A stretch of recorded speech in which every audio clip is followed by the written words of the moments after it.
Il y a moins d'activité dans les hôpitaux alors qu'on augmente les budgets. Il n'y a pas moins d'activité, il y a des patients qu'on ne peut pas. Non, mais c'est les chiffres que vous donne la ministre. Mais les budgets sont en hausse. Les budgets sont en hausse. Il n'y aura pas d'économie sur l'hôpital dans ce quinquennat, je vous rassure.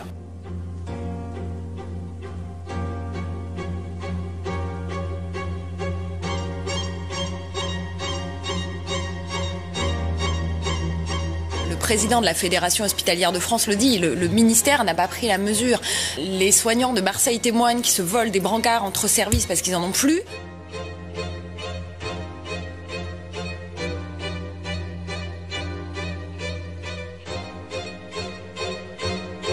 Le risque d'importation de cas depuis Wuhan est modéré. Il est maintenant pratiquement nul et les risques de propagation du virus dans la population sont très faibles. Aujourd'hui en France, on ne doit pas avoir peur, en tout cas pas de ce nouveau coronavirus. Nous avons des dizaines de millions de masques en stock.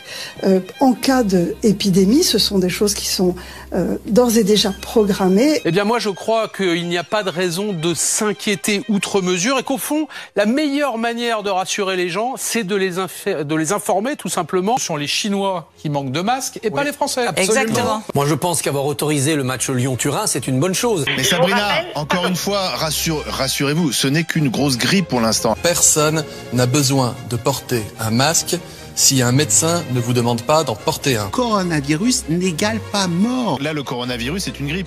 En réalité, il n'y aura plus vraiment de mesures de confinement, il n'y aura pas forcément d'écoles fermées, il n'y aura pas forcément de trains fermés. On ne va pas fermer toutes les écoles de France, comme quand il y a une épidémie de grippe en France, on ne ferme pas toutes les écoles de France.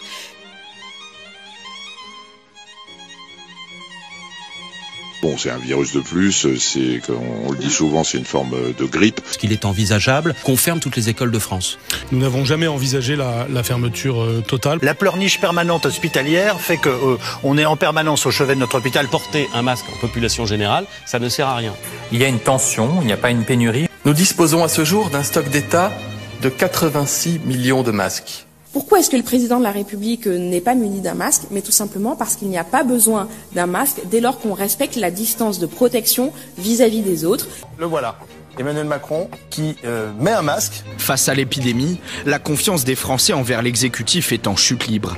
Dans l'EHPAD, il n'y a aucune protection, il n'y a pas de masque. Là, on m'a donné des sacs poubelles que j'ai demandé pour aller faire les visites. J'ai mis des sacs poubelles de salle de bain en chaussures et puis les charlottes de cuisine que l'école de ma fille m'a gentiment donné et du coup je fais la visite équipée comme ça. Je tiens à le dire à tous nos ministres, taisez-vous, vous êtes responsables de la casse du système public français, vous êtes tous responsables parce que c'est vous qui aviez les commandes, c'est vous qui aviez la bourse, vous avez du sang sur les mains, messieurs, dames, les ministres, alors taisez-vous, on ne veut plus vous entendre parce que ça devient insupportable de vous entendre.